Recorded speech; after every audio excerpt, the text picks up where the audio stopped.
Hey guys, it's Sheepy, and welcome back. I wanted to take some time and talk about the Overwatch and TF2 communities. The very passionate communities. But actually, I want to dispense with any expectations that this is a video that's going to compare both games and come out with a verdict on which one's absolutely better.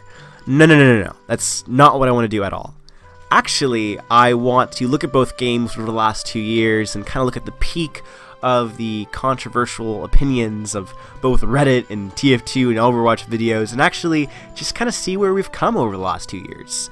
Overwatch and TF2 aren't the flagship games anymore. With PUBG and Fortnite, there's actually a lot to talk about, and I think that's what I want to focus on today. So I would love to hear your thoughts at the end of the video, because again, this isn't just my opinion, this is a community, and I'd love to hear what you think on your personal stance on either game or both games or on any game. A connoisseur of games. So let's go ahead and jump right into it. TF2 and Overwatch started to become more of a conversation about 2 years ago. Overwatch was a game everyone was hyped out. TF2 had kind of been hitting hard times at that point, and people were kind of getting a little bit bored of the gameplay and the style, which is understandable because Valve wasn't necessarily updating their game as much and it was getting slower. And Blizzard announced a class-based shooter called Overwatch, and people started getting really hyped, and what is this new game going to be all about? And just like with hype and with anything, people start comparing to other games, start looking to other games to maybe get a chance to see what's going to happen. And people started comparing the game to TF2, and the comparison started to really get pretty heated. People started saying one game was better than the other, stating reasons, and then when Overwatch finally went from beta to starting being released to the public, it was just a hype fest, and people were going, see, TF2's dead, and people from TF2 who were tired of the game and who wanted a new class-based shooter thought that Overwatch was the new Team Fortress 3. And that's kind of where the controversial opinions started to arise. People get very passionate, and, you know, that's exactly what happened. But I actually want to take a step back and talk about sort of how competition makes games better. And competition really outlines which games are going to stay in the market and which games are sort of going to go on their own way. And we saw this with TF2 and Overwatch, and I think the competition was absolutely phenomenal. We've seen games like PUBG come out from Overwatch, and now we see Fortnite coming out from PUBG, because people all thought that Overwatch was the new thing, and it lasted for quite a while, and then PUBG became a thing, and it was the Battle Royale that took the world by storm, and then now we have Fortnite, which in my opinion is an even bigger Battle Royale that's taken the world by an even bigger storm.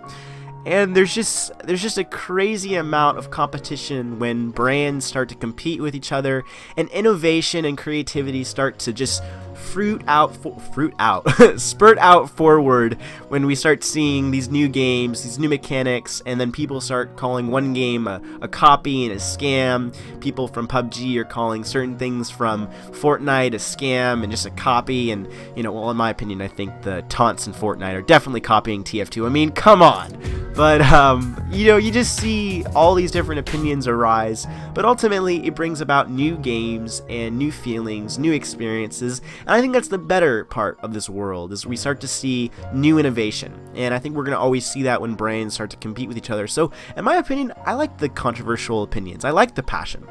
But more on that, I want to focus on kind of Overwatch and TF2, because initially people thought TF2 was dead, and that's a controversial opinion, but I really want to focus on the fact that Overwatch really made TF2's fan base think about the game and look at the game and go, alright, where are we at as a community? And I think TF2's community is a lot different from Overwatch because they're both very different games. Wow, complete shocker. While people might stick with Overwatch being a class-based shooter, in my personal view, and I think I'm not the only one when I say that Overwatch is a MOBA. It is a game that focuses on more of a multiple class, like, you know, Paladins, which you don't have just 9 classes, you have multitudes of classes to choose from, and it's a game that doesn't have as high of a skill ceiling where you have to learn the in-depth mechanics like you do with TF2. With Overwatch, you can learn some of the more basic mechanics and have a fantastic time with friends and work hard. And I think it's more focused on that MOBA experience that's different from TF2 being more of a first-person class-based shooter that focuses more on the personalities and the community, because TF2, I would say Overwatch is probably more fun than TF2, although fun is obviously subjective, but I would say where TF2 is different is its community and TF2's lore and longevity. It's a game that's been running for the past, gosh, 10 years, 9 years, something like that. It's a game that's been going on for a long time, with Valve still making updates for it, still caring about the game.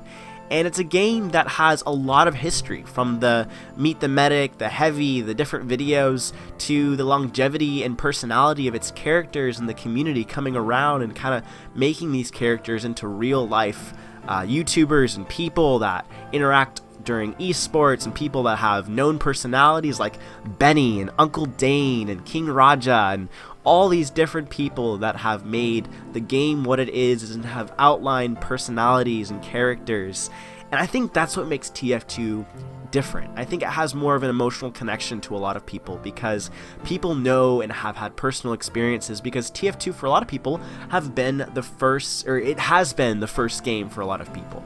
And I think it's that first game experience that a lot of people will hang on to, or it's that game that people really just meld and mesh well with others, that people make memories, and those memories are powerful. I know with a certain game that I played called Kingdom Hearts, it's a game that's imprinted a lot of memories, a lot of feelings and emotions through such a game that's so different from any other game out there. And I think it's because of TF2's passionate community that we have such an amazing community. And I'm just going to kind of pull my TF2 bias out here. I love our community. I love how charitable we are. I love how the community is so creative. I know that a lot of people at times will think the community is just kind of washed up, but then we have a person called Winglet who made an SFM on TF2 and Overwatch that brought a whole new video into the conversation and spent hours of work on something that has made over millions of views. And it's a video that I really think highlights the creativity of TF2 and the different communities.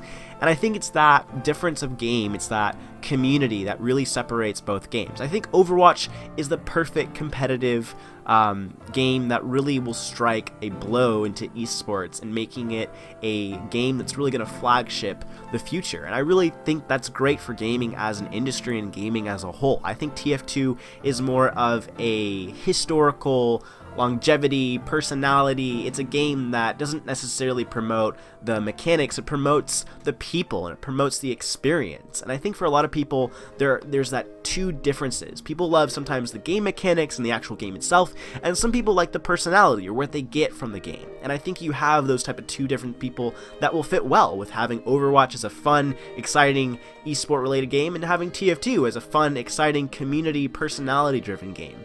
And I think we can celebrate those differences and go, okay, there's something extremely different here, but there's something that we can both celebrate instead of trying to argue on which one's better. You could argue the person being a competitive person is a tryhard, someone who's just not enjoying the experience but trying to do all they can to destroy the experience for others. And you could argue the casual person in TF2 is a person that really is not going to make gaming go farther and is really just, you know, a boring person to play with because they never really want to win. And I don't think we need to say which one's better. I don't think we need to, you know, debate and argue. I think we just need to understand that there's two different people that play video games. There's people that play it for the experience, and there's people that play to win and to have a good time and try to be the best. And I think that's where video games are supposed to be. They're supposed to be games that promote that feeling and experience. I think there's games that really promote the ability of winning and having a teamwork type time. And I think Overwatch does definitely nail that, and that's what I love about Overwatch. They are really making big plays marketing wise. I mean, have you seen their Twitter? If you go on their Twitter and look at how they're tweeting and look at how they're staying relevant on meme culture, look at how they're staying relevant through their posts and interacting with their fans, they're doing everything TF2 should be doing if it wants to continue to rise in success. And I think that's why Overwatch is more popular in terms of numbers. Does that mean TF2 is dead? Absolutely not. TF2 has its old community. It's always going to have sort of a family aspect to it, whether the family gets older or not, because TF2 at its core it's crazy, it's fun, it's a wacky hat simulator, and it's because of those differences that makes both games so exciting.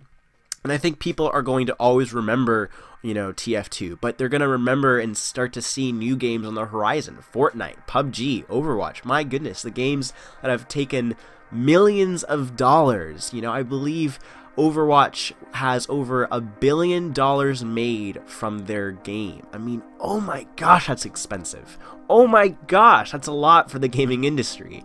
But then you look at Fortnite and you look at some of the top YouTubers coming from that. And you look at the creativity that's coming from all 4 games, you know, TF2 included in there. And I'm just excited. It's a new age and it's a new industry, and it's an industry that's going from the computer to the real world arena. And I think that's exciting to see, and I think as either a gamer, as a fan of one or the other, you can celebrate and be excited about that there's going to be games in the future for your brothers and sisters, or even for, you know, your kids if you have kids in the future, that are going to play games that are even better than what they are now. And we're always going to remember the classics of, you know, Mario. We're always going to remember the classics of the games we absolutely love and had an experience with. But we're going to start to see new games that break forward, and, you know, the games that try VR and different things like that. And so I guess what I really want to focus on is I love how both games are different, and I love how both games have things to learn from each other. I think TF2 needs to have a closer development team, with the team being closer to the community. The team needs to be closer to the community and trying to really talk more and have communication. I think we can say the same issue arising in Counter-Strike Global Offensive. I think it's a Valve problem, in my opinion. I think it's a Valve problem that needs to be fixed between communication in the community. Like with any relationship, you know, even beyond gaming, with an actual relationship, there needs to be clear communication of what's going on, and that communication needs to return. I think Overwatch nails this, and I think Overwatch can learn from TF2 that it can build a closer community and really outline those personalities more. And I think they've tried to do that, and I think they are continuing to do that. But I think you can make more personality shifts. I think you can make more glides and steps in making your personalities more defined and making them more personable. Because at the end of the day, it's those memories, but it's also the gameplay mechanics. So wherever you stand, I'd love to hear your thoughts, because ultimately it's just one big mess of a discussion, but I think it's a discussion that needs to be talked about and needs to be said. With all that said, I love making videos, and I'd love to hear your thoughts, and I will see you guys very soon with more content. Peace.